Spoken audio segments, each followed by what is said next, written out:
Ya, ¿se logra ver la imagen?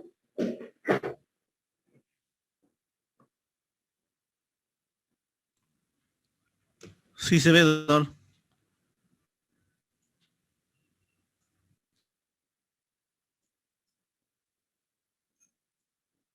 Ya. Muy bien, buenas tardes con todos. Vamos a dar inicio a la clase de cefalea hoy y también de neuropatía, entre ellas neuropatía diabética. Vamos a diferenciar lo que es un dolor de cabeza primario de lo que es un dolor de cabeza secundario. Vamos a ver en los diagnósticos cómo se diagnostica un dolor de cabeza primario o cefalea primaria. Y por último, el tratamiento de la cefalea primaria. Comencemos primero con la definición de la cefalea, ¿no? Entendiendo que es un síntoma bastante común que puede manifestarse durante la vida de cualquier persona, ¿no? Es uno de los síntomas más frecuentes, junto con el dolor torácico, también es uno de los síntomas que más les preocupa a los pacientes, ¿no? En su gran mayoría, es un síntoma que interfiere con el rendimiento, ¿no? Ya sea laboral, académico u otro del paciente, pero que a veces puede significar una enfermedad importante, una enfermedad seria, ¿no?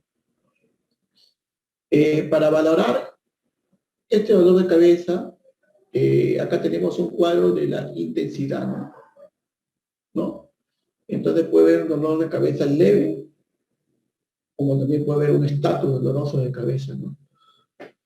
Cuando ya el dolor de cabeza interfiere con las actividades diarias, se habla de dolor de cabeza moderado, y cuando llega al extremo de hacer que el paciente no pueda rendir en su trabajo, no pueda rendir en su actividad académica, o sea, ya es severo, ¿no? Recuerde que tanto el dolor de cabeza primario como secundario pueden tener leve, moderado, severo o llegar al estatus, ¿no? Acá tenemos 4 formas de evolución del dolor de cabeza, ¿no? Un dolor de cabeza de evolución aguda, ¿no? Este dolor de cabeza hay que tenerlo muy, muy en cuenta si es un dolor de cabeza por primera vez, si es muy intenso, ¿no? Es más, si puede ir con deterioro de conciencia o con baja rigidez nuca, ¿no? Inclusive ya podríamos hablar de una hemorragia intracraneal, ¿no? Que produciría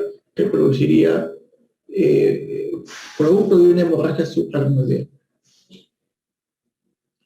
También tienen ustedes un dolor de cabeza crónico progresivo, o sea que en el transcurso de las semanas, meses, el dolor se va haciendo más creciente, más intenso, ¿no?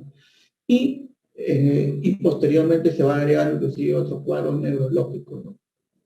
En este caso, esa combinación de cefalea creciente en el tiempo y que se le agrega cuadro neurológico en el tiempo, estaríamos hablando más propiamente de un dolor compatible con un proceso expansivo intracraneal, ¿no?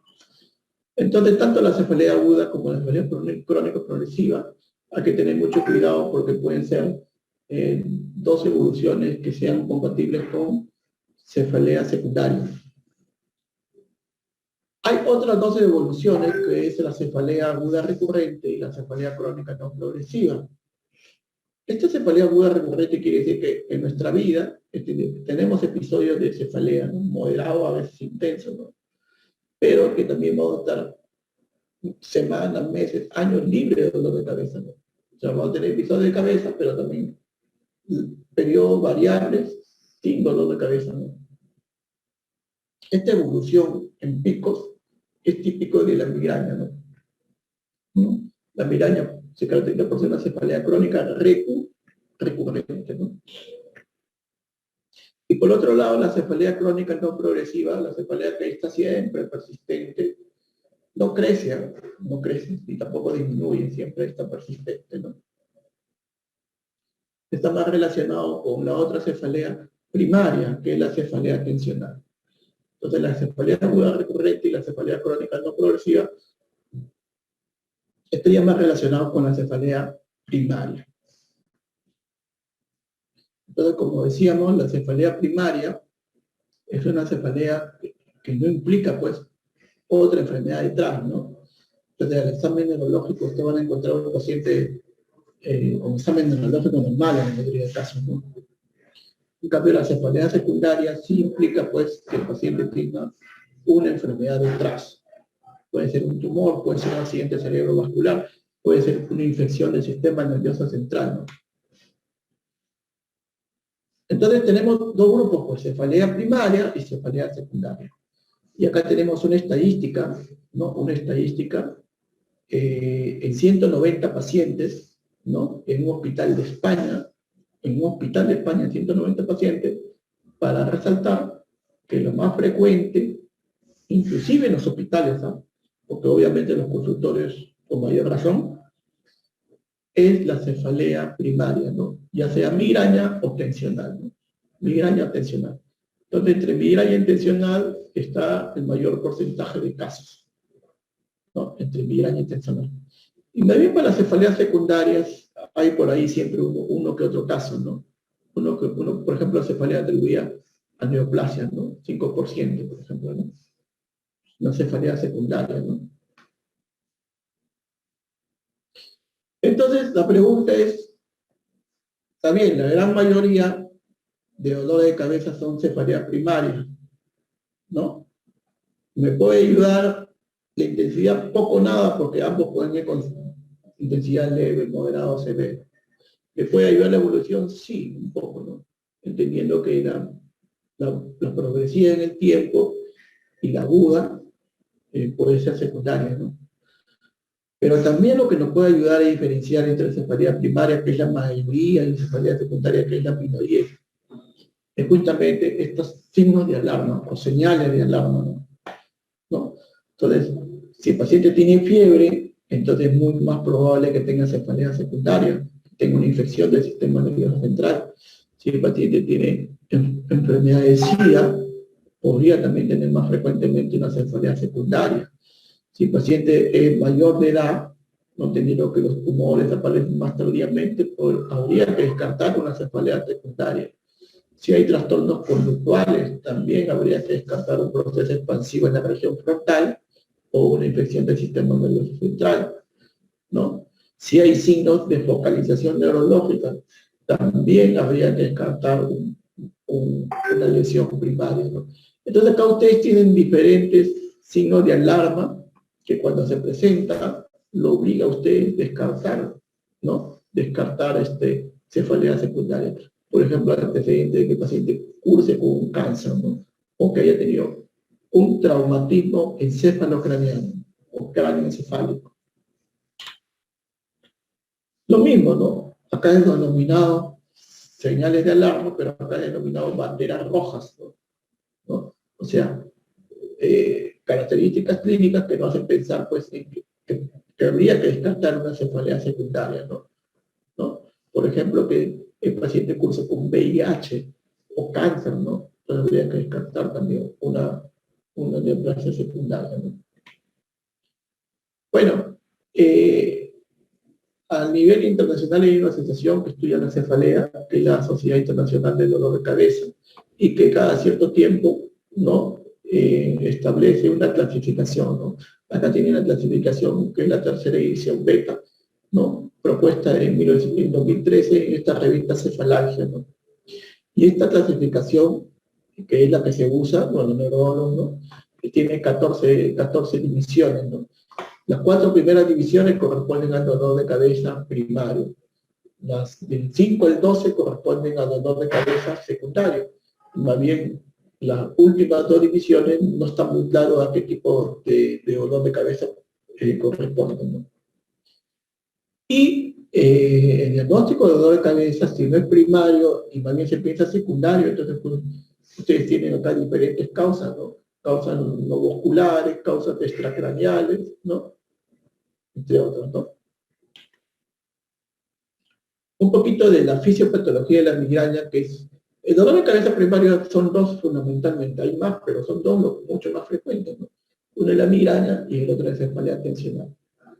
Entonces, en cuanto a la migraña, se propuso explicar el dolor migrañoso hasta 3 teorías en el tiempo. Una muy antigua, que es la teoría vasogénica, otra que es la teoría neurogénica, que es la que ha dominado, que sigue dominando en el tiempo, y por último también hay algunos que han planteado la teoría del neurotransmisor glutamato, ¿no? Del neurotransmisor glutamato, ¿no? La vasogénica, recuerda que existe primero un aura y después existe el dolor de cabeza, ¿no? Primero existe el aura en la migraña clásica y después aparece el dolor de cabeza. Recordemos que la migraña, la gran mayoría son migraña común, más o menos un 80%, pero hay un 15% que es la migraña clásica. Esta migraña clásica se diferencia de la común. ¿Por qué? Porque primero presenta un aura, ¿no? Entonces, en la teoría vascular, ¿no? En la teoría vascular, el aura se produce por vasodilatación y el dolor de cabeza se produce por vasoconstricción. El aura se produciría por vasoconstricción y el dolor de cabeza se produciría por una vasodilatación subsiguiente, consecuente, ¿no? Acá tienen más bien la segunda teoría, la teoría neurogénica, ¿no? En la cual implican a diferentes estructuras. Es bastante compleja, digamos, la fisiopatología que implica diferentes estructuras, ¿no? Algunos piensan que puede ser el posible generador la depresión cortical propagada, pero otros piensan que el posible generador pueden ser estructuras del tronco encefálico, como el núcleo dorsal de Raffer o núcleos o locus ceruleus, ¿no? Como generadores de estas migrañas, ¿no? Bueno, estos generadores, ¿no? Activan el sistema trigémino vascular, como dice acá, activan el sistema trigémino vascular, en la cual va a haber liberación de algunos péptidos vasoactivos, ¿no? Y que va a producir vasodilatación y también inflamación, ¿no? Que tiene que ver con el dolor. Lo que ustedes pueden ver acá, en flecha, por verde, ¿no? Entonces va a comprometer los vasos meningios y los vasos extracraneales, ¿no? Y va a haber una vuelta a través de una de las ramas del nervio trigémino, la rama oftálmica. Acá va a haber un retorno a través de la rama oftálmica, ¿no? Entonces, en esta fisiopatología de migraña, entonces hay estructuras que desencadenarían una crisis migrañosa, hay la depresión cortical propagada, ¿no? Hay la activación del sistema trigémino, por un lado, y después vascular, trigémino vascular, ¿no? Muy bien.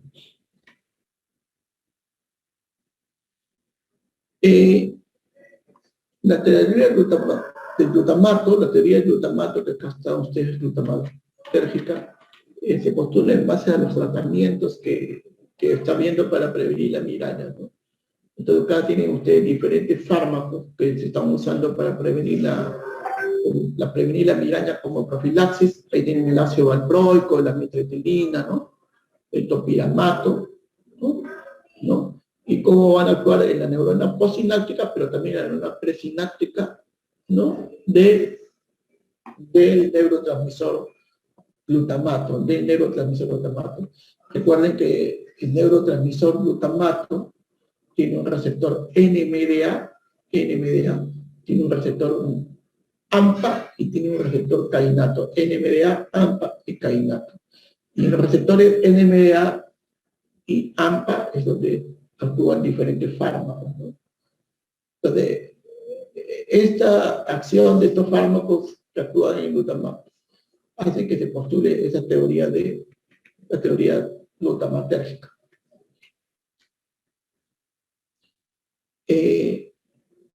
Respecto a la cefalea tensional, hay un origen periférico que muchos lo explican por un dolor muscular. Hay que diferenciar este dolor muscular del dolor cutáneo, ¿no?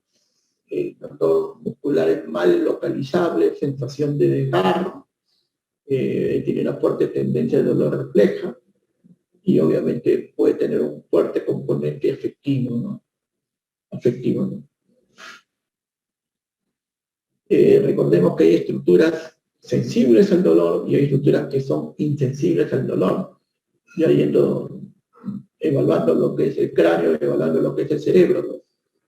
Entre las estructuras sensibles del dolor, ustedes acá tienen la piel, el tejido subcutáneo, los músculos, que participan en la cefalea tensional,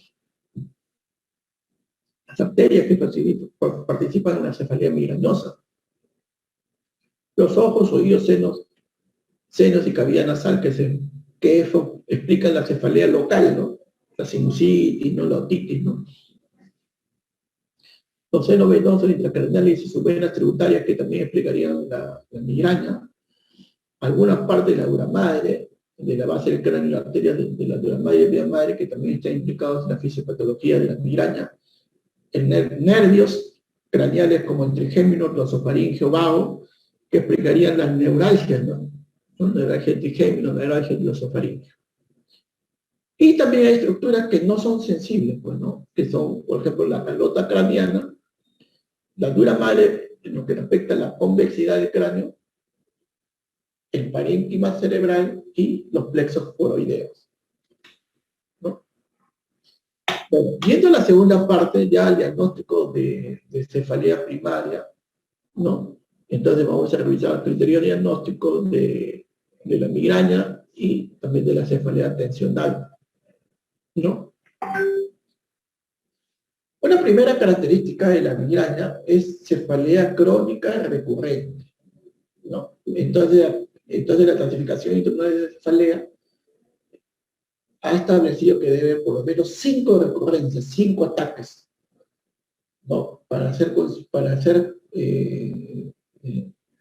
que reúna criterio de migraña, ¿no? 5 ataques, más o menos, ¿no? Es la característica de cefalea crónica recurrente, 5 ataques, ¿no? Y estos ataques pueden durar 4 horas hasta 72 horas, ¿no? No, mayores de 30 horas se habla, 72 horas se habla de estatus. Por si acaso también existe el estatus migrañoso. Pero primero descartar otras enfermedades, ¿no? ¿Ya? Y estos ataques, ¿ya? Podrían ir acompañados de disautonomía, náuseas y vómitos, o fobia. Fotofobia, sonofobia, ¿no? Fotofobia y sonofobia. Inclusive fobia a los olfatos también, a los olores, perdón, ¿no? Entonces la característica de cefalea crónica recurrente, la disautonomía y la fobia, son las 3 principales características de la migraña, ¿no? Inclusive hay estudios que señalan que teniendo esas características la probabilidad de migraña es prácticamente 99% de los casos. Independientemente de esto, también puede usar con al menos 2 de estas características, ¿no? Hemicraneal, pulsátil, ¿no? No hay crisis migrañosa leve, tiene que ser moderada o severa, y agravado por la actividad física o causado por la actividad física, ¿no? Obviamente se tiene que descartar apropiadamente otras enfermedades también. Antiguamente, esta cefalea migrañosa se dividía en migraña común, como migraña común, o sin aura también, que es un 80% más o menos, en migraña clásica o con aura más o menos un 15%, ¿no? Entonces hemos hablado de la migraña común, y ahora vamos a hablar de la migraña clásica, ¿no? La migraña clásica.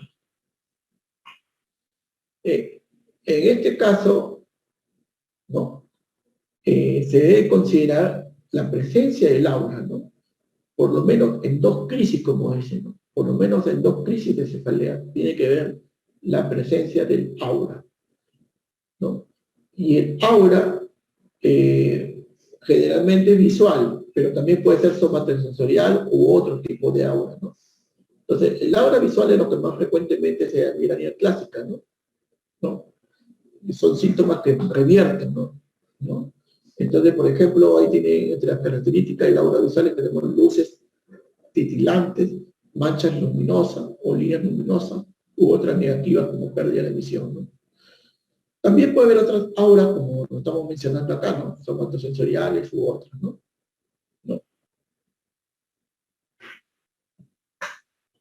Ahora, al menos dos de los siguientes síntomas visuales homónimos o síntomas sensoriales unilaterales, ya del mismo lado, al menos un episodio de aura que evoluciona en cada 5 minutos o diferentes auras de evolución de cada 5 minutos, ¿no? Entonces, la migraña común, ¿no? En la cual hay un aura anterior o concomitante, ¿no? Entonces ya pasa a ser una migraña clásica, ¿no? Yendo ya un poco al tratamiento de la migraña, ¿no? Podríamos hablar de tres enfoques de tratamiento, ¿no? Un enfoque justamente es la prevención, la prevención de la prevención, y para lograr una buena prevención tienen que controlarse los desencadenantes de la migraña, ¿no? Entonces acá ustedes tienen en este cuadrito una relación, ¿no? De desencadenantes de la migraña. Muchos de ellos se pueden controlar, pero muchos de ellos tampoco no se pueden controlar, ¿no? Por ejemplo, se puede controlar la dieta. Para muchos, el desencadenante de su crisis migrañosa son conductas dietéticas, por ejemplo, el consumo de alcohol, chocolate, glutamato monosódico, cafeína, nitritos, nitratos, ¿no? ¿No? Para otros, en el caso de las mujeres, también temas hormonales como la menstruación, la ovulación o la clase de hormonas pueden desencadenar las crisis migrañosas. El estrés también, un buen grupo de neurólogos piensa que pueden desencadenar también las crisis migrañosas, ¿no? Los cambios en el ambiente o en el hábito también podrían desencadenar las crisis migrañosas. Y los estímulos sensoriales, ¿no? Cuando ustedes, si ustedes tienen oportunidad de trabajar el cerebro, ¿no? Y no encuentran medicina, ¿no? Entonces una recomendación que le dan a los pacientes migrañosos es que descanse, ¿no? En un cuarto oscuro y silente. Un cuarto oscuro y silente. En provincia hay mucho menos carga, pues, auditiva o carga luminosa, ¿no? Hay lugares bastante silentes, ¿no?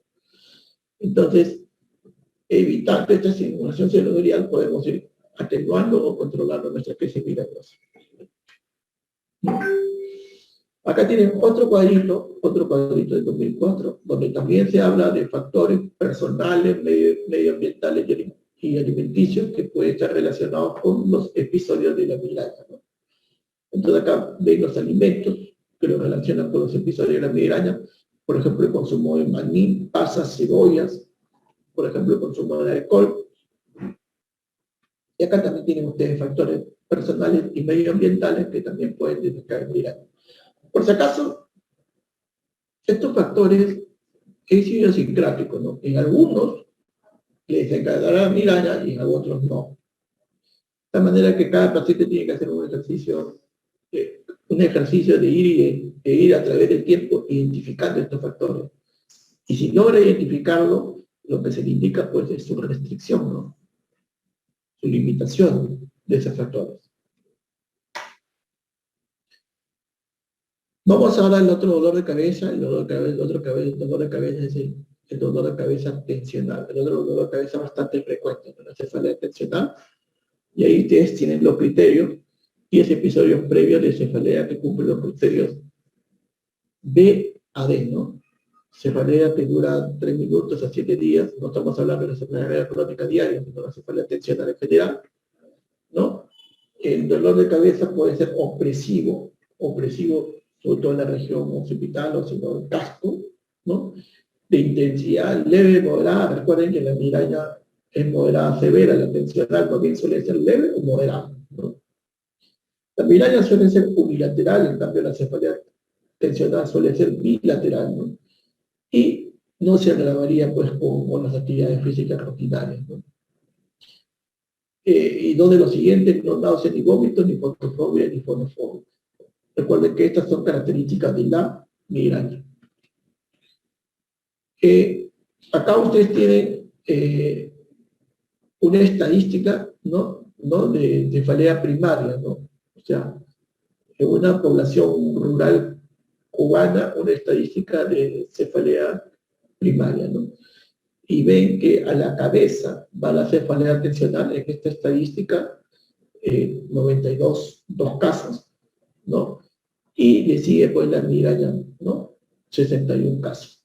También hay otras causas de cefalea primaria, cefalea asociada a actividad sexual, cefalea en racimo, ¿no?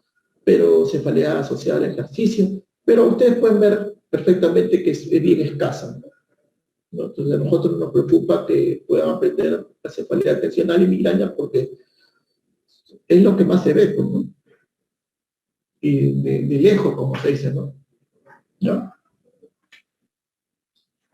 Y acá ustedes tienen un algoritmo del Hospital General Alicante, ¿no?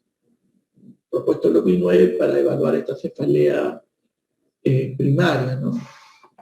Entonces, primero la anamnesis, la exploración física, bueno, hemos hablado nosotros de signos de alarma, ¿no? De signos de alarma y obviamente de otros estudios para diferenciar pues, la cefalea secundaria y la cefalea primaria, ¿no? Entre los estudios también a veces nosotros consideramos las neuroimágenes, ¿no? Y el estudio líquido-cefalorraquídeo, ¿no? Esos son los dos estudios de emergencia, ¿no? La neuroimagen, la tomografía y el estudio líquido-cefalorraquídeo, ¿no? Si se precisa, ¿no? Bueno, ya sea por anamnesis, por exploración física, también a veces por estudios de neuroimágenes o por estudios de líquido-cefalorraquídeo u otros, se descarta apropiadamente la cefalea secundaria, entonces nos quedamos con la cefalea primaria. Cefalea primaria, ¿no? Y acá vemos si es unilateral o si es bilateral, ¿no? Si es unilateral, ¿no?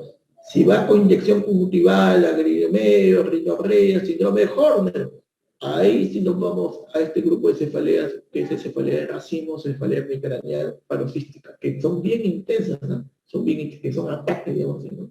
Pero que son poco frecuentes, ¿no? Pero si no va con esta inyección conjuntival, agrimeo, ¿no?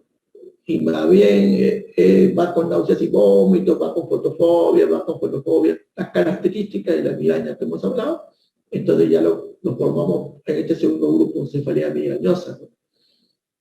Y si va con aura, sería cefalea migraña clásica, y si va sin aura, migraña cómoda, ¿no? Ya yendo al otro extremo, tenemos la cefalea bilateral, ¿no? Si toma exceso de analgésico, inclusive puede ser la cefalea por abuso de analgésico. Y si no es así, vemos si empeora con una actividad física diaria, no. Entonces pasa a ser la cefalea atencional dependiendo de la frecuencia, pasa a ser episódica o crónica. Para terminar esta parte de cefalea, vamos a ver ahora tratamiento de la cefalea primaria. También de la cefalea primaria. Vamos a primero un ratito a ver por si acaso haya entrado.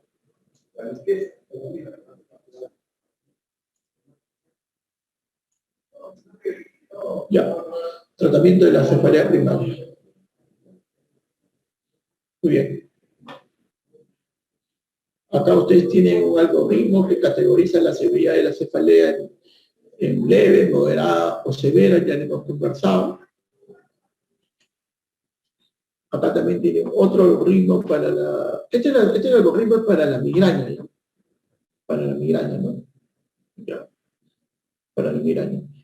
Ahí podemos usar paracetamol, AINES, o a veces ya analgésicos centrales para controlar el dolor de cabeza. Acá ustedes tienen un algoritmo para la cefalea tensional, ¿no? La cefalea tensional.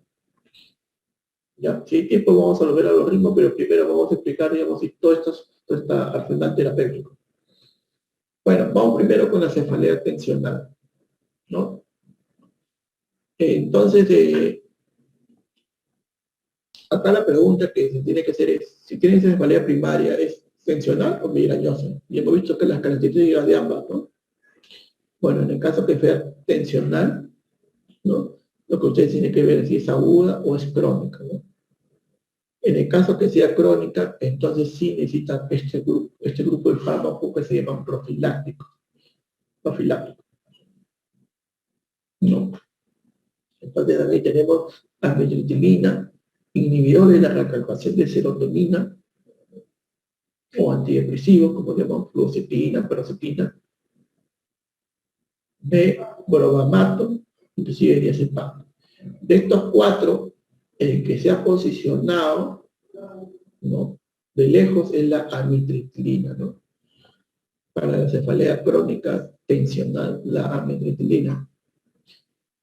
Es que quita la depresión, quita la ansiedad, quita el estrés, quita el dolor, ¿no? Hace dormir. O sea, quita la depresión, quita el estrés, quita la ansiedad, quita el dolor y hace dormir, ¿no? Entonces, es la que más usan los neurólogos de lejos, la amitriptilina para cefalea crónica tensional. Lo que sí hay que tener cuidado es que tiene muchos efectos secundarios. Normalmente en nuestro medio la amitriptilina viene de 25 miligramos. Entonces, sí, tenemos que tener cuidado, los efectos secundarios, nosotros no comenzamos con una tableta, sino comenzamos con media tableta, ¿no? Media tableta. En casos extremos hasta con una cuarta tableta, ¿no? Pero en la mayoría de casos con media tableta, ¿no? Y le administramos 2 horas antes de lo que tenga previsto el paciente a dormir. Recuerda que la amitriptilina es un inductor del sueño, ¿no? O sea, el paciente lo consume y no duerme inmediatamente, sino duerme después de 2 horas, ¿no? A diferencia de las benzodiazepinas, que son hipnóticos, en la cual uno lo consume y a los minutos ya empieza, ¿no?, a hacer efecto. ¿Ya? Entonces, usamos mucho nosotros la amitriptilina. En nuestro medio viene 25 miligramos, media tableta, 2 horas antes de lo que el paciente tenga previsto dormir. Acá tenemos un cuadrito de las contraindicaciones y efectos adversos de los tratamientos profilácticos utilizados en cefalea crónica diaria, ¿no? O sea, lo mismo de acá, pero un poco más detallado, ¿no? Contraindicaciones, efectos adversos y efectividad. Como hemos mencionado, lo que nosotros usamos más es la amitriptilina. Hay que tener cuidado en pacientes de tercera edad, ¿no? Hay que tener cuidado en pacientes que tengan problemas del corazón, sobre todo problemas del ritmo del corazón, ¿no? De tercera edad porque también un anticolesterásico, entonces tiene que ver un poco con la memoria, ¿no? Y tercera edad porque recuerde que la fibrilación auricular suele ser más frecuente mientras el paciente tenga más edad, ¿no? Y también hay que tener cuidado con glaucoma, ¿no? Entonces, en resumen, hay que tener cuidado con pacientes que cursan con trastorno de ritmo y glaucoma, ¿no? En esos casos, tratar de evitarlo. Y como yo le decía, es la preferida de todos, pero también sabemos claramente que tiene numerosos efectos secundarios. Tiene efectos muscarínicos, tiene efectos histamínicos, adrenérgicos, serotonérgicos, dopaminérgicos.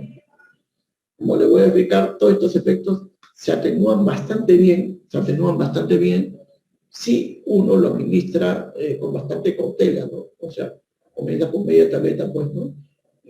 Cada noche, ¿no? Comienza con bastante cautela.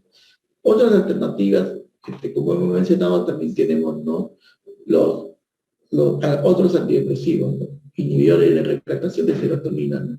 Ahí tenemos la fluoxetina, ¿no? La fluoxetina.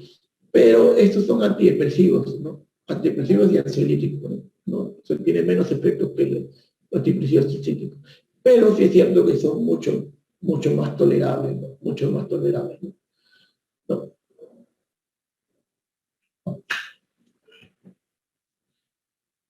Bueno, acá tienen otros fármacos que se usan.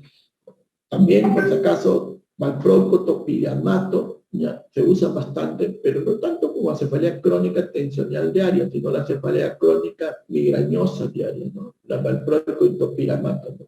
Valproico y topiramato, ¿no? El valproico hay que tener en cuenta las afectaciones hepáticas, por eso es importante tener un perfil hepático basal y recordar que a veces puede aumentar el peso de la paciente, ¿no? Y los efectos adversos tienen que ver mucho a veces con estos problemas gastroenterológicos, ¿no? Náuseas, vómitos, gastritis, ¿no?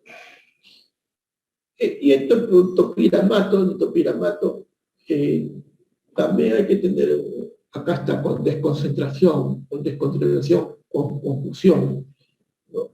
Es por eso que a veces también se prefiere administrar siempre al menos personalmente, con dosis un poquito más baja, ¿no? Topiramato viene de 50 miligramos. Bueno, ahora vamos a la cefalea migrañosa, tratamiento sintomático de la crisis migrañosa, ¿no? Recuerden que cuando ustedes se enfrentan a la migraña, ¿no? Por un lado, hemos dicho que tiene lo que es la prevención, entonces hay que identificar los desencadenantes para poder evitarlo, identificar los desencadenantes para poder evitarlo, ¿no? Por otro lado, el tratamiento sintomático, también abortivo, entendiendo que se trata los síntomas y se tratan lo más tempranamente que aparecen los síntomas, ¿no? En ese tratamiento sintomático y abortivo, recordar que es tan importante el fármaco como el momento en que se indica. Es tan importante el fármaco como el momento que se indica, ¿no? La crisis migrañosa es como un caudal creciente. La crisis migrañosa es como un caudal creciente, ¿no? Entonces, si nosotros colocamos el dique más tempranamente, vamos a poder controlar más efectivamente esta crisis migrañosa que es como un caudal creciente. ¿Sí? Entonces, es tan importante lo más temprano tratar un dolor de cabeza migrañoso como el mismo fármaco, ¿no? En los fármacos, bueno, una gran mayoría sigue usando paracetamol como primera opción, ¿no? Primera opción, lo cómodo, lo accesible, ¿no? Los escasos efectos secundarios para paracetamol, inclusive puede usar un doble paracetamol, ¿no? Pero recuerden que se usa siempre lo más tempranamente, ¿no? Y si no responde a paracetamol, empezamos a usar los AINES, ¿no? Ibuprofeno, naproxeno, son los que más se están usando actualmente, ¿no? Antiguamente se usaba mucho la aspirina, ¿no? Pero también hay que tener cuidado su efecto gastrolesivo, ¿no? No es la aspirina que usamos ahora para prevención, ¿no? De los accidentes cerebrovasculares o de los eventos cardiovasculares, ¿no? Usamos 100 miligramos o menos. La aspirina antiguamente era de 500 miligramos, ¿no? ¿No? Entonces el paracetamol, después los AINES, ¿no? Y si no hay respuesta para este tratamiento sintomático abortivo de paracetamol de los AINES, entonces ya se empieza a usar ergotamina, ahí está, la ergotamina, que ven abajo, la ergotamina, ¿no? ¿No? Y si no hay respuesta, la ergotamina por si acaso se usa bastante en nuestro medio, ¿no? No sé si acá entre los alumnos hay pacientes migrañosos, entonces van a saber que han escuchado seguro miraoricina, ergonex, todos esos son medicamentos que tienen entre su composición la ergotamina, ¿no? Y si no hay respuesta a la ergotamina, ya usan también los triptanes, ¿no? Sumatriptán es lo que más se usa en nuestro medio, ¿no? Sumatriptán, entre otros. Una alternativa a los antieméticos, metoclopramida, pero eso lo usamos más, por si acaso, en las emergencias, lo usamos más en la emergencia. Acá tienen otro cuadrito, ¿no? De la Asociación Británica del Estudio de Cefalea, la Asociación Británica del Estudio de Cefalea, con su propuesta, ¿no? Relacionando lo que nosotros usamos, ¿no? Usamos primero más paracetamol, ¿no? Miren, inclusive ellos proponen hasta 3 tabletas, ¿no? Nosotros usamos hasta 2 tabletas. Si no hay respuesta, usamos AINES, ¿no? Ellos usan ibuprofeno, de preferencia, acá usamos más ibuprofeno, naproxeno también, y aspirina, ¿no? Y bueno, acá ven las combinaciones que usan ellos. Acá también tienen ustedes de los fármacos, digamos, más basales, pero también de los fármacos más complejos para la migraña. Entre ellos tienen los triptanes, ¿no? En nuestro medio se usa sumatriptán, como mencionaba, ¿no? Bueno, muchos de estos triptanes todavía no llegan al Perú, por si acaso. Ya, al Perú ha llegado su matriptano, ¿no? ¿Ya? Hay una semana de información también la cosa. Ay, ¿tú quieres tener ¿Ah? información Perú? De neurología. O para la de la coordinación. Después de la mitad de conocer ahorita. Ah, ¿Ya? Gracias. Ya, entonces mire, ahora, metoclopramida también se usa en cefalea migrañosa, acá tienen un estudio, ¿no? Recuerde que controla las náuseas y vómitos y también quita el dolor, ¿no? Pues por eso también es importante, ¿no? Pero también hay que valorar un poquito los efectos adversos, que casi no lo vemos, ¿no? Lo que sí vemos a veces en metoclopramida son estas disquinesias, ¿no? Y esto nos obliga a no usarlo no, muy largamente, ¿no? La disquinesia se olvida, ¿no? En la metoclopramida. Bueno, entonces hemos dicho que por una parte la migraña es la prevención, ¿no? La identificación de los factores desencadenantes de la migraña. Por otra parte, es el tratamiento sintomático abortivo, y hemos comentado que se comienza con paracetamol, que se continúa con los AINES, ¿no?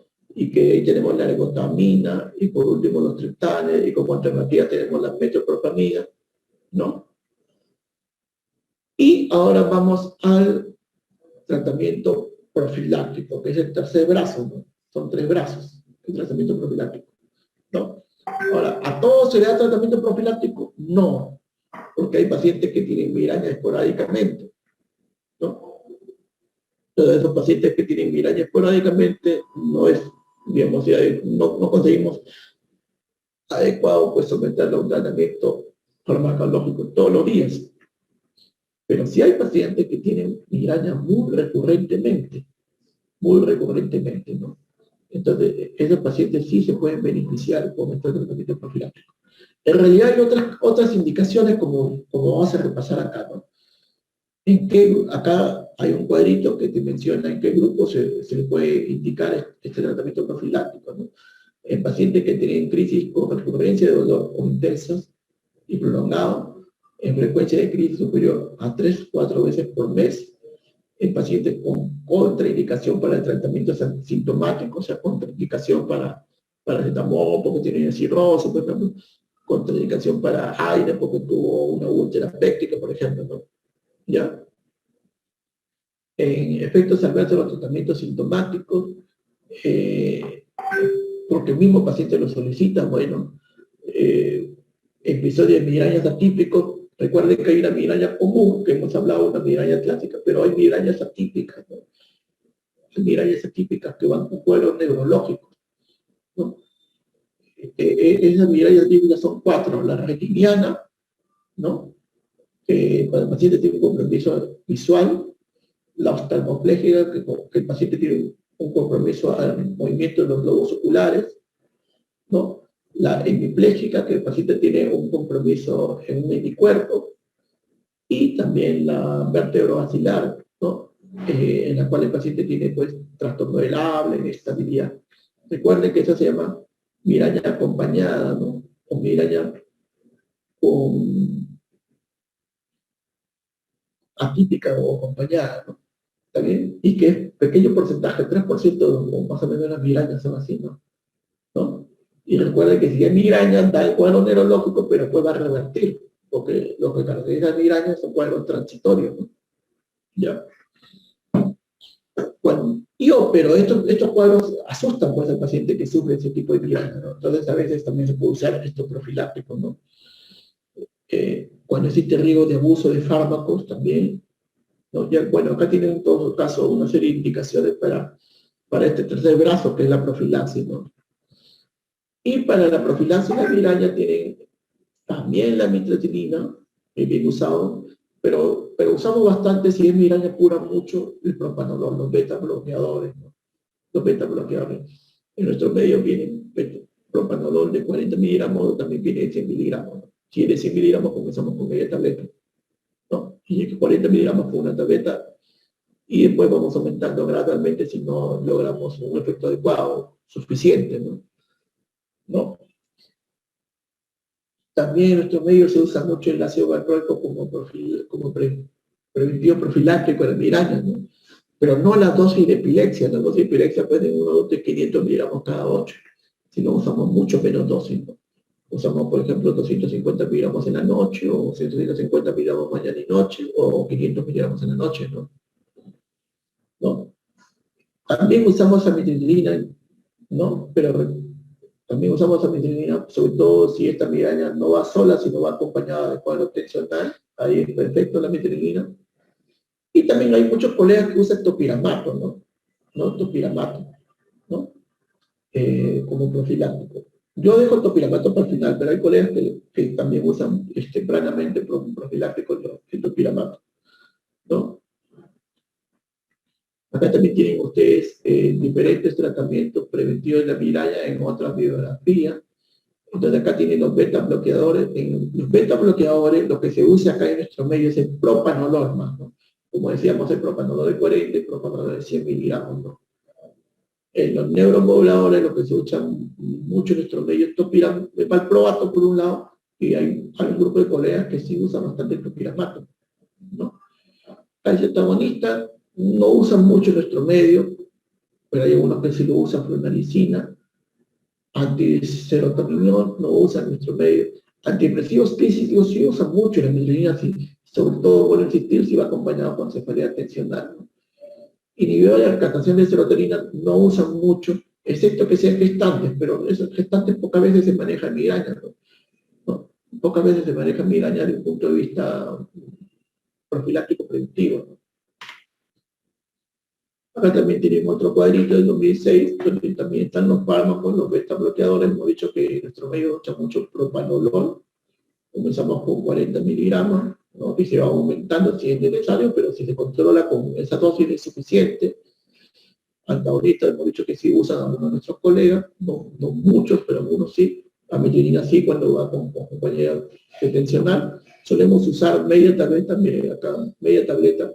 La tableta viene en nuestro medio de 25 miligramos, más o menos 12.5. Topiramato y valproico sí se usan, ¿no? Algunos que usan bastante topiramato y otros que usan bastante valproico, ¿no? Y son dosis muy inferiores a las dosis de epilepsia, ¿no? Acá también tiene las indicaciones, otras bibliografías. Entonces, acá abajo, por si acaso, tiene su bibliografía donde pueden revisarlo, ¿no? De los mismos preventivos, ¿no? Igualmente acá tiene otra bibliografía de 2012, ¿no? Y acá tiene una última bibliografía del 2016, ¿no? Muy bien, para terminar esta parte de cefalea no primaria, entonces acá vamos viendo el tema de riesgo de migraña en embarazo, ¿no? Cuando una paciente está embarazada, en lo posible no tratamos de darle fármaco, ¿no? Y lo tratamos a lo más con paracetamol, ¿no? Porque según la FDA, paracetamol tiene categoría de riesgo B, sin riesgo, estudios animales y experiencia clínica. Recuerde, con A es sin riesgo, estudio controlado. X es riesgo demostrado contra indicación absoluta. ¿Está bien? Entonces tratamos de manejarlo con paracetamol. Recuerden que existen 3 brazos, ¿no? Prevención, evitar los factores desencadenantes, ahí sí se maneja bastante la gestante. Tratamiento sintomático abortivo y tratamiento profiláctico, ¿no? Profiláctico. ¿Está bien? Recuerden que el profiláctico se da a los pacientes que tienen muy frecuentemente crisis nerviosas, ¿no? Entonces acá estamos en tratamiento sintomático, el segundo brazo, y el tratamiento profiláctico. El tratamiento sintomático, los gestantes los solemos manejar más con paracetamol. Y rara vez, si su dolor es muy recurrente, ¿no? Y requiere profilaxis, rara vez usamos profilaxis. Y ahí es donde se usan la fluoxetina o la sertralina, ¿no? Ahí es donde se utilizan los antidepresivos, ¿no? ¿Ya? Antidepresivos. Inhibidores de la recaptación de serotonina. Los antidepresivos, inhibidores de recaptación de serotonina. ¿No? ¿Por qué? Porque son categorías B, de menor riesgo, digamos, o no riesgo en este caso, ¿no?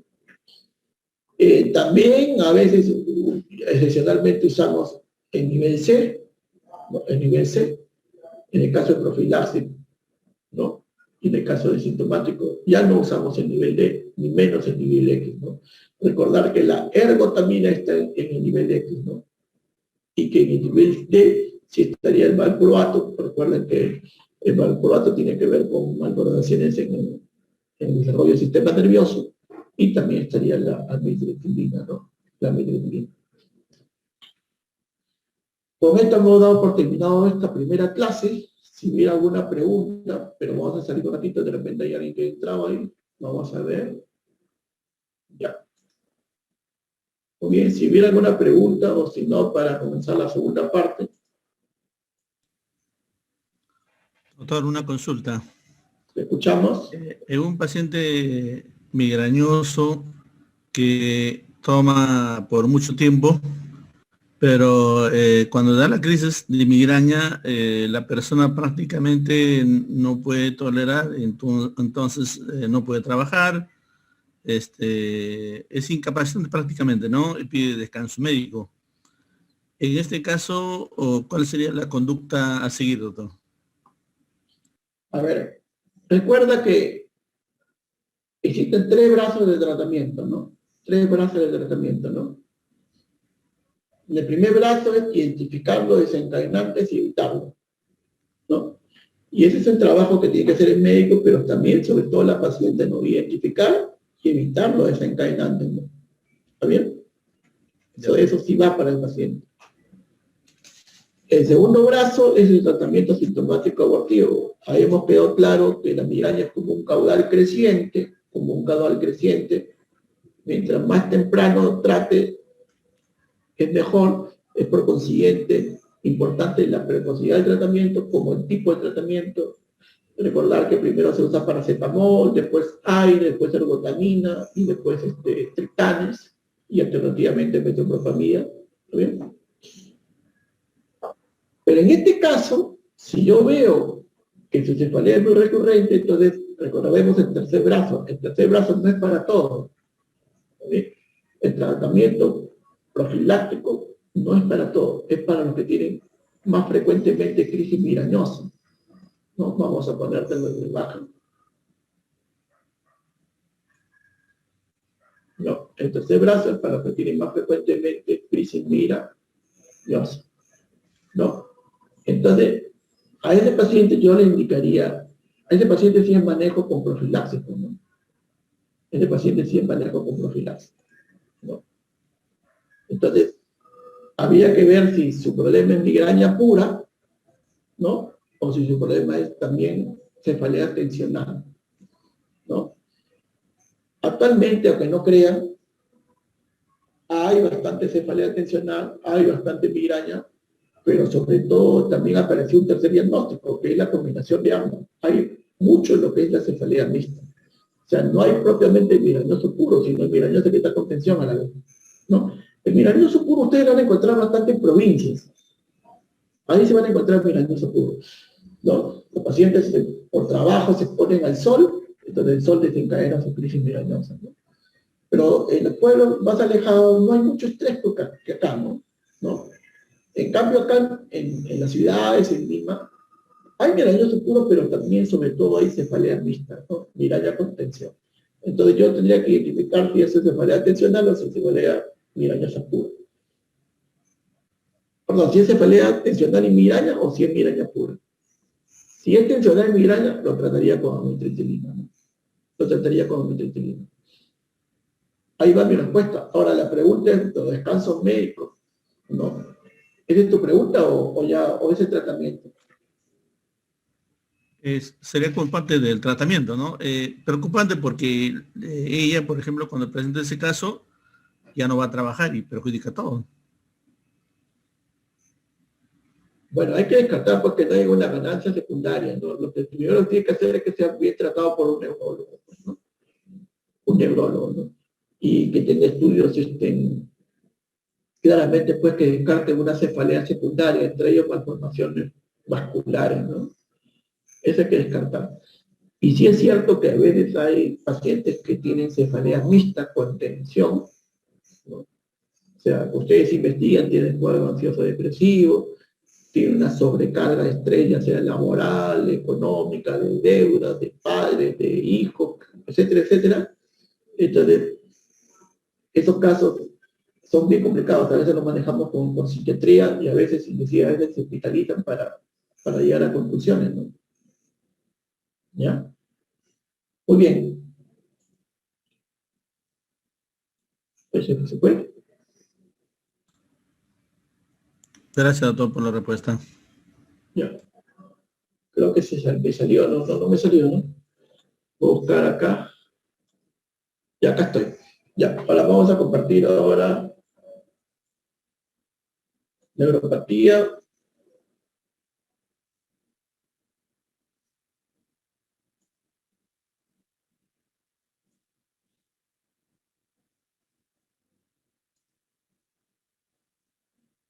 Ya, compartir.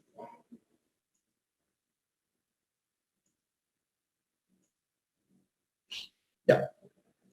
Bueno, vamos a desarrollar la segunda clase, que es la clase de neuropatía y entre esa neuropatía también lo que es la polineuropatía diabética.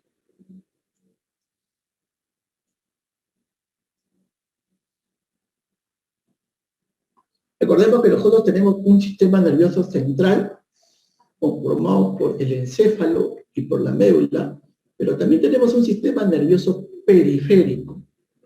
Este sistema nervioso periférico está conformado por 12 pares de nervios craneales y 31 pares de nervios espinales. 12 pares de nervios craneales y 31 pares de nervios espinales. Cuando se afecta este sistema nervioso periférico, y cuando se afecta más de un nervio, ¿no? Se habla de polineuropatía. Polineuropatía, ¿no? La prevalencia mundial, según esta referencia del 2011, ¿no? Es del 2% en la población general, pero que aumenta hasta más de un 8% cuando las personas pasamos los 55 años, ¿no? Entonces acá ustedes tienen la médula espinal y tienen ustedes los 31 pares de nervios espinales, ¿no? Hay una clasificación, o hay varias clasificaciones, pero vamos a ver primero la clasificación topográfica de estas neuropatías periféricas, que se pueden dividir básicamente en 3 grupos, ¿no? Las que más conocemos son las polineuropatías, ¿no? En la cual hay compromiso difuso, digamos así, de los nervios, ¿no? En ambos lados del cuerpo, ¿no? Pero por si acaso también hay las mononeuropatías, donde hay afección solamente de un nervio, ¿no? Por ejemplo, cuando hay compromiso del tercer nervio craneal y por consiguiente hay la caída del párpado, ¿no? Y la dificultad para movilizar un globo ocular hacia adentro, hacia arriba y hacia abajo, ¿no? Este es el tercer nervio craneal, ¿no? O por ejemplo, cuando hay la afección del túnel del carpo, ¿no?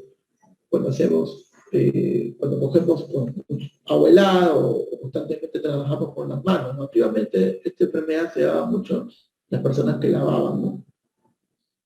Entonces esas son las mononeuropatías, ¿no? Y hay un tercer grupito que es menos frecuente, pero que también es bastante importante, en la cual las neuropatías van saltando de lugar en lugar.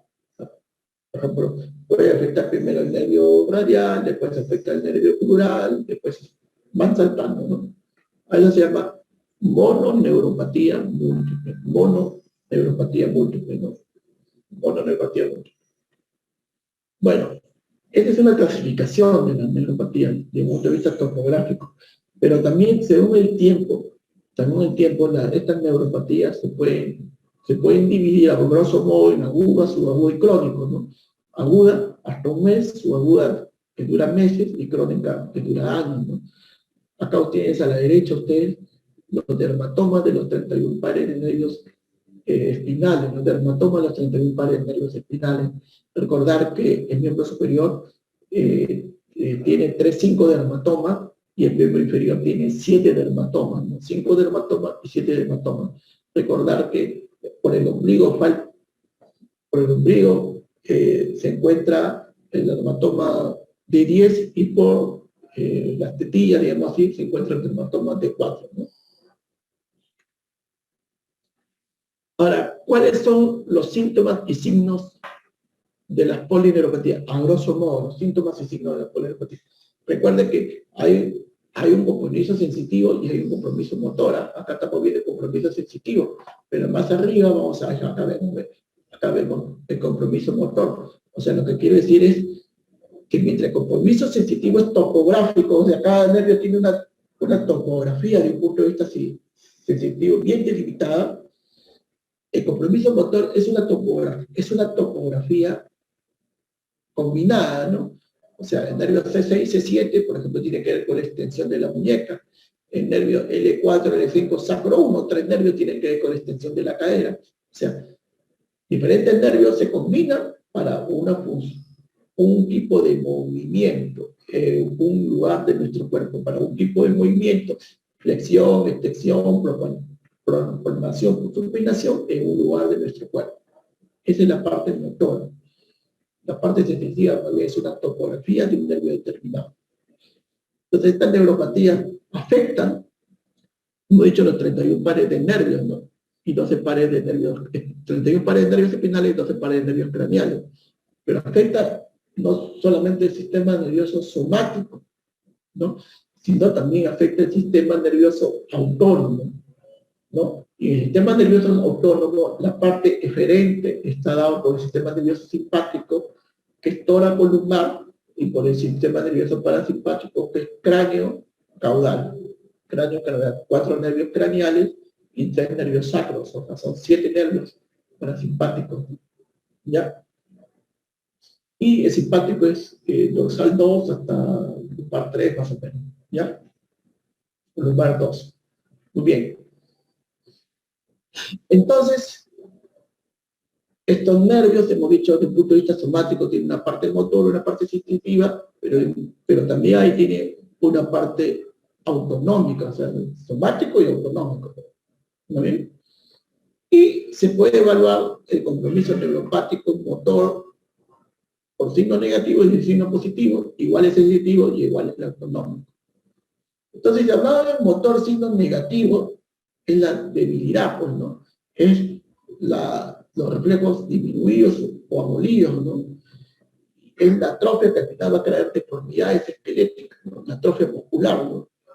Pero si hablamos de signos positivos de estos nervios, ¿no? De estos nervios, ahí tenemos las fasciculaciones, tenemos los calambres, tenemos las mioquimias, que son pequeñas, ¿no?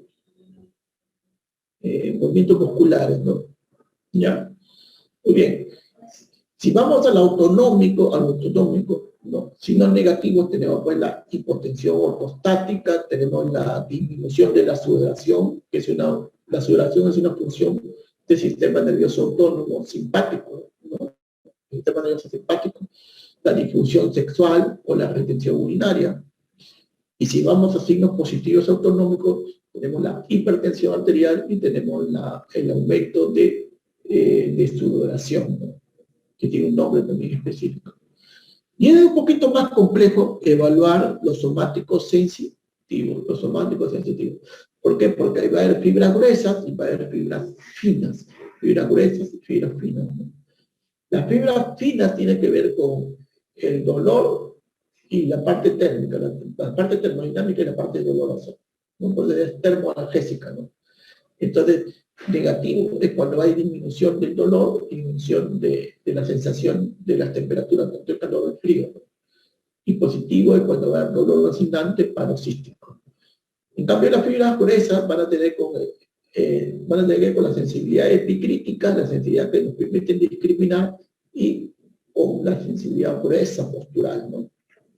Entonces, va a haber compromiso de la sensibilidad postural, vibratoria, ¿no? Posicional, y también compromiso de la sensibilidad muy específica que nosotros llamamos epicrítica, que se da sobre todo por los receptores de Meissner, los opúsculos de Meissner, ¿no? Que tienen que ver con el tacto fino, ¿no? Y en los positivos tenemos las alteraciones de esta sensibilidad gruesa, ¿no? Que son las parestesias. En vez de sentir normalmente, siento cosquilleos, siento calambres, ¿no? Y tenemos la disestesia. Para explicar un poquito esa terminología, vamos a ver acá definiciones empleadas en los síntomas y signos asociados con un dolor neuropático. Entonces, recuerden, acá tenéis la parestesia y disestesia, ¿no? Entonces, acá parestesia es una sensación anormal, no dolorosa, la cual puede ser espontánea o evocada. ¿Cuáles serían las sensaciones anormales no dolorosas? Los cosquilleos, ¿no? Estos serían los calambres, ¿no? Esas serían las sensaciones anormales no dolorosas, ¿no? La sensación anormal no dolorosa. ¿Ya? Y disestesia, sensación anormal, displacentera, no necesariamente dolorosa, la cual puede ser espontánea o provocada por un estímulo externo. ¿Está bien? Entonces, acá debería haber un estímulo externo que esté provocando la disestesia y parestesia, no espontáneamente uno siente esas sensaciones anómalas, ¿no? Entonces, la diferenciación entre disestesia y parestesia. Pero hay otra tecnología mucho más rica que ustedes pueden conocer, ¿no? Entre ellos tienen la alodinia, dolor producido por un estímulo que normalmente no duele, la analgesia, la hiperalgesia, hiperpatía. ¿Cómo sabemos, si vamos a la parte motora, cómo sabemos si es compromiso de la segunda neurona, si es compromiso de los 31 pares nervios espinales? ¿Por qué? Porque, como todos usamos, ¿por qué? Porque hay una diferenciación clara cuando es de compromiso de la primera neurona, que nace en la corteza motora primaria hasta el asta anterior, ¿no?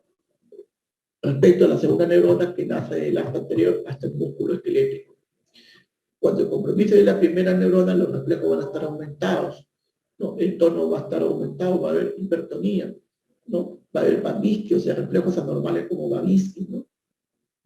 En cambio, por el compromiso de la segunda neurona, ¿no? Los reflejos van a estar disminuidos o abolidos, ¿no? El tono va a estar disminuido, va a haber hipotonía, ¿no? Y acá ustedes tienen un poquito más de detalles para esa exploración física en el dolor neuropático, por ejemplo, en el caso de la diabetes, nosotros usamos inclusive para evaluar la propiocepción, ¿no? El diapasón, ¿no? Para evaluar la fuerza, para evaluar inclusive la sensibilidad táctil del sopo de algodón, el rodillo frío. Bueno, esto no lo usamos tan frecuentemente por si acaso, ¿no? Porque ahí nosotros tenemos que evaluar rápidamente, ¿no? ¿Ya? Pero esto sirve para evaluar la parte termodinámica, ¿no? La termodinámica, por si acaso, tiene que ver con las fibras finas, ¿no? Ahí va la algesia y la parte térmica, termodinámica, ¿ya? Esto sirve para evaluar las fibras finas, ¿ya? Muy bien. Entonces, hemos conversado la primera parte, la parte de cómo enfocar el examen de la neuropatía y la anamnesis, pero eso va a aterrizar en posible diagnóstico, ¿no? Y para llegar a ese posible diagnóstico es importante ver si esta neuropatía es simétrica o es asimétrica. La simétrica es que tiene un compromiso en ambos lados similares, y asimétrica es que tiene un compromiso disímil, ¿no? O sea, en un lado hay un buen compromiso y en otro lado no hay mucho compromiso, digamos, ¿no? Lo otro es si es axonómica o debilizante. Y acá quiero dejar establecido. En la primera parte es la anamnesis y el examen, ¿no? Pero en la segunda parte, ya para plantear el algoritmo diagnóstico, es importante la electromiografía. La electromiografía. El estudio que hemos abordado en las clases anteriores, la electromiografía. Porque la electromiografía me va a decir si el daño del nervio es solo la envoltura, la mielina, ¿no? Que lo da la célula de Schwann, o implica el axón, ¿no? Una cosa es que el daño sea la mielina, la envoltura, y otra cosa es que el daño sea el axonal. Entonces, eso nos va a decir la electromiografía. Si la neuropatía es desmielinizante o la neuropatía es axonómica, ¿no? Y la anamnesis nos va a decir si se presentó de manera aguda, de manera subaguda o crónica, de manera aguda, subaguda o crónica, ¿no? Entonces, teniendo en cuenta si es simétrica, si es axonómica y demilizante, si es aguda, subaguda o crónica, ¿no? Entonces, se puede tener, digamos, propuestas diagnósticas, ¿no? Por ejemplo, Guillain-Barré, ¿no? La polirradiculoneuritis de Guillain-Barré, ¿no? Es agudo, pues, ¿no? Tanto, la gran mayoría simétrico, pues activamente se pensaba que solamente era demilizante, simétrico demilizante, o sea, Guillain-Barré se pensaba que era así, simétrico demilizante agudo, pero cuando se hizo estudios con electromiografía se encontró que había variantes que tenía compromiso de axón. Entonces, ya no solamente demilizante, sino axonómico. ¿Bien? Demilizante, sino axonómico. Y antiguamente se establecía, como Guillain-Barré, los cuadros clásicos, ¿no? Los cuadros clásicos, o típicos, ¿no? Pero actualmente cada vez más se consideran cuadros atípicos, ¿no? De tal manera que lo atípico está en lo asimétrico. En lo asimétrico. Porque Guillain-Barré típico es un Guillain-Barré simétrico de compromiso ascendente, simétrico de compromiso ascendente, ¿no? ¿Está bien? Motor ascendente, compromiso motor ascendente, pero simétrico. Lo atípico, ¿no? Es que sea asimétrico, ¿no? ¿Está bien? Lo asimétrico es lo atípico. ¿Está bien? Axonómico, perdón, asimétrico, demilizante agudo, también puede ver Guillain-Barré, por ejemplo, ¿no? Por ejemplo, si vemos los paraneoplásicos más se suelen presentar con un compromiso asimétrico. Los paraneoplásicos, o sea, los paraneoplásicos, con un compromiso asimétrico, más que simétrico.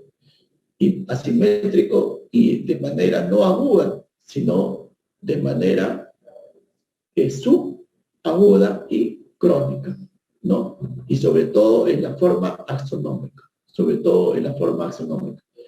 para neoplásico tenemos asimétrico, axonómico, subagudo y crónico, ¿no? Subagudo y crónico, ¿no? La diabetes también es, ¿no? La diabetes también puede ser subaguda, sobre todo acá, ¿no? También hay agudas por acá, subaguda y también hay simétricas también, ¿no? Simétricas, la metabólica, ¿ya? Muy bien, entonces ahí tienen el cuadrito para revisarlo. Y vamos a ver porciones de ese cuadrito, ¿no? Por ejemplo, bueno, acá no está el cuadrito de mononeuritis múltiple, pero por ejemplo, si fuera el caso de mononeuritis múltiple, entonces hay que ver si su evolución es aguda, o su evolución es crónica, ¿no? Si su evolución es aguda, subaguda, a la cabeza si van las vasculitis, ¿no? La vasculitis, la mononeuritis múltiple, a la cabeza, en evolución aguda, subaguda, si van las vasculitis, ¿no? ¿Ya? En caso de la polirradiculoneuritis, ¿no? La polirradiculoneuritis crónica, no estamos hablando de la polirradiculoneuritis aguda, que es el síndrome de Guillain-Barré, sino estamos hablando de la crónica, la que está acá, ¿ya? Ya, la polirradiculoneuritis crónica, ¿no? ¿Ya? ¿Ya? Entonces, ahí, acá usted tiene las características clínicas de la polirradiculoneuritis crónica, ¿no? ¿Ya? Aplexia, afectación del dominio motor, ataxia, ¿no? ¿Ya? Por si acaso hay polineuropatías crónicas que hereditarias, ¿no? Que el paciente nace, ¿no? Y que son bien severas, ¿no? Poliopatías crónicas hereditarias, ¿no? Hereditarias, ¿ya? Hereditarias, acá sería poliopatía crónica, simétrica, hereditaria, ¿no? Crónica hereditaria. O acá también simétrica, sónica, genética también, ¿no? ¿Está bien? Y está agrupado en lo que se llama la enfermedad de Charcot-Marie-Tooth, ¿no? Entonces ustedes tienen acá un cuadrito del 2010 donde ven las enfermedades que forman parte de Charcot-Marie-Tooth, ¿no? Que son autosómicas recesivas, ¿no? Entonces ustedes acá tienen el locus, ¿no? Locus genético, la edad de inicio, ¿ya? Y las características clínicas, ¿no? Inclusive sus características electromiográficas, ¿no? Bueno, velocidad de conducción media. Esto recuerda, hemos visto la electromiografía, ¿no? Su amplitud, ¿no? Y su parte genética, autosómica dominante, autosómica recesiva, ¿no? Acá también tienen, recuerden que hay neuropatías motoras, neuropatías sensitivas desde el punto de vista somático, neuropatías autonómicas.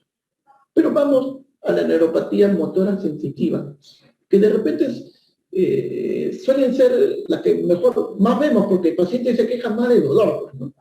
Entonces ahí tienen ustedes las causas de las neuropatías dolorosas, ¿no? Entonces, metabólica, bueno, tienen a la cabeza la diabetes. Y recuerden que de la neuropatía, la diabetes es una tercera parte, ¿no? Es lo más frecuente, la diabetes, ¿no? Y también tienen ustedes el hipotiroidismo, ¿no? Entre otros. Y la enfermedad renal crónica, a la larga neuropatía, y esa sería neuropatía metabólica, ¿no? Acá tienen entre las neuropatías dolorosas de las infecciones, tenemos la por VIH, ¿no? Por herpética, ¿no? Recuerden que el herpes claramente te va a dibujar un dermatoma. Recuerden que son 31 pares de nervios espinales, por consiguiente son 31 pares de dermatoma, ¿no? Entonces el herpes te va a dibujar un dermatoma, ¿no? Por deficiencia nutricional vemos mucho déficit de vitamina B12, mucho déficit de vitamina B12. Tóxicas no se ven mucho, pero sí el paciente que tiene neoplasia, recuerda que la neoplasia se trata con cirugía, se trata con radioterapia, pero también se trata con quimioterapia. Entonces el paciente que recibe quimioterapia difícilmente se salva de una neuropatía tóxica, Las neuropatías relacionadas a anemia, neoplasia, ¿no? Estamos hablando del síndrome paraneoplásico también, ¿no? Las inflamatorias, entre otros, ¿no? Acá tienen también ustedes situaciones clínicas frecuentes de dolor neuropático, ¿no? Entre ellos la neuropatía diabética, neuralgia postherpética, sus características clínicas y otras cosas. Y su patogenia, ¿no? Su explicación. También tienen enfermedades y lesiones que causan dolor neuropático, ¿no? Lesiones generalizadas del sistema nervioso. Estos son más propiamente las polineuropatías, ¿no? Las polineuropatías que estamos revisando. Lesiones asimétricas, estas son las neuritis, las mononeuritis, ¿no? Multifocal, ¿no? Alteraciones neuropáticas complejas. Y por si acaso, las neuropatías no solamente son periféricas, sino también puede haber central. ¿Ya? Hemos puesto porque también puede haber neuropatía central. O sea, daño en el sistema nervioso central, tipo encéfalo y médula, puede también dar un dolor neuropático. ¿Ya? No es lo más frecuente, pero también se da. En estos casos, no van a tener representación de segunda neurona, sino van a tener representación de primera neurona. O sea, el examen físico vamos a encontrar hiperreflexia, hipertonía. Puntualizando algunos casos, ¿no? Acá ustedes tienen diferentes medicamentos y agentes relacionados con neuropatía periférica, ¿no? Entonces ahí tienen antibióticos. Recuerden que el tratamiento para la tuberculosis, ¿no? A veces dan neuropatía. ¿Por qué? Porque se usa la isoniazida y el etambutol, ¿no? Los antimicóticos, ¿no? Los antivirales y otros, ¿no? Cada vez hay menos, pero antiguamente era una neuropatía muy frecuente, la neuropatía tóxica por órganos fosforados, ¿no? Estas neuropatías no son motoras ni autonómicas, sobre todo son sensitivas y van a afectar tanto las fibras pequeñas, como hemos mencionado, como las fibras gruesas, ¿no? Ambos pueden afectar, ¿no? Las pequeñas, recuerden que tienen que ver con los termoalgésicos, ¿no? Y las largas con el micrítico, táctil, digamos así, y con la postura, la marcha, ¿no? Con la sensibilidad profunda, digamos así, ¿no?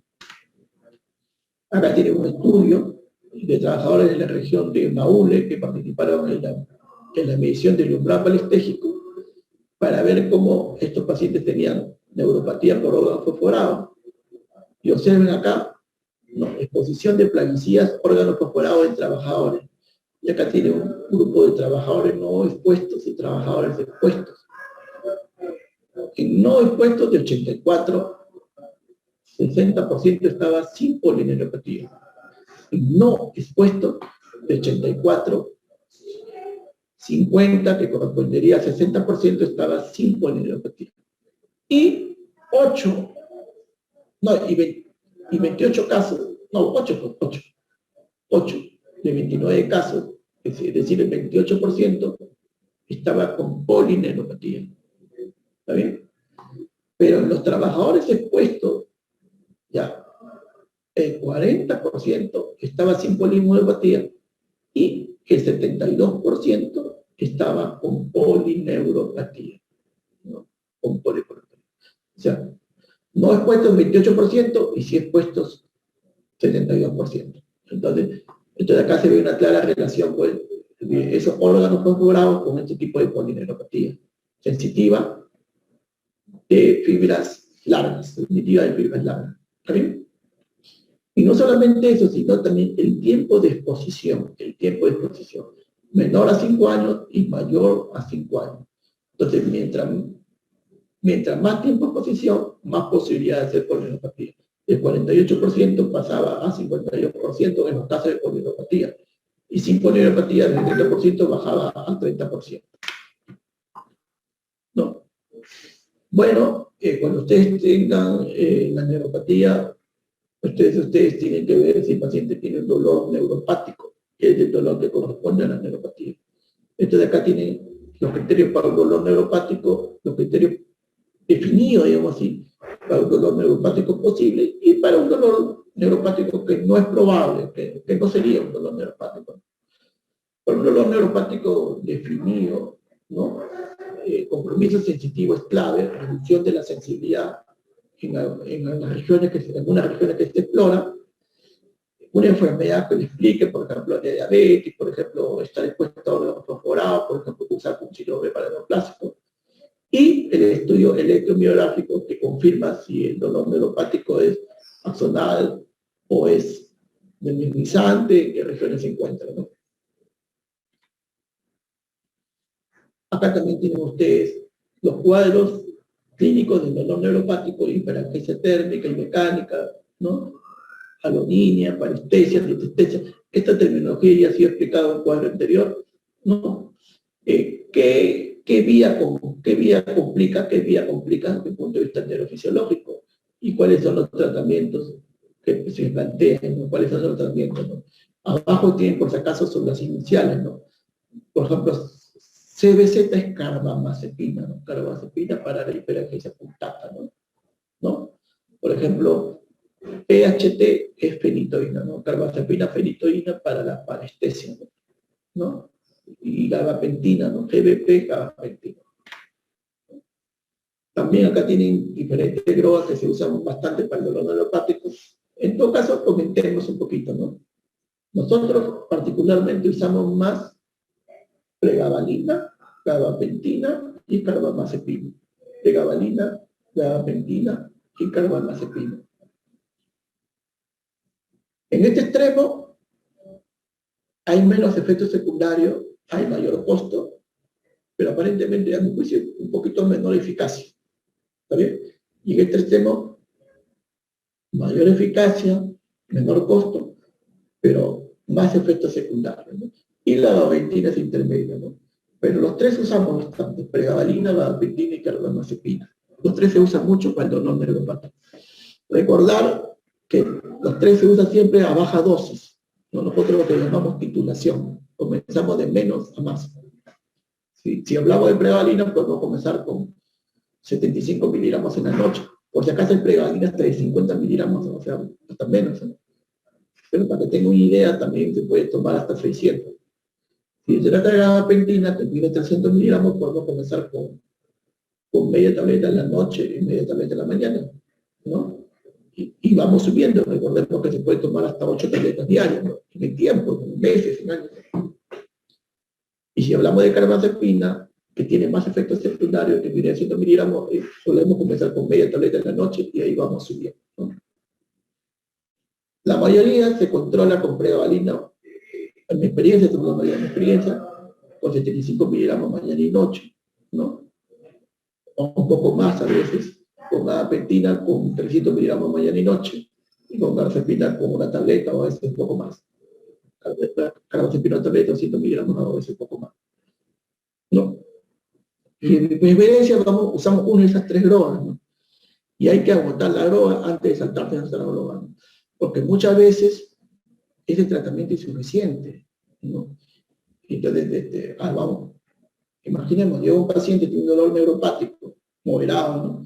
Yo comienzo con baja dosis, porque si le doy la dosis correspondiente, el paciente, los efectos secundarios va a hacer que el paciente renuncie al tratamiento, ¿no? Entonces, por ejemplo, le doy gabapentina una tableta en la noche. Entonces le alivia parcialmente. Pero si yo no le explico al paciente, el paciente puede decir, no, no me controla muy bien, entonces me voy a otro neurólogo. Y el otro neurólogo le dedica carbamazepina media tableta en la noche. No me diga muy bien, entonces me voy a otro neurólogo, ¿no? Y no es ese el hecho.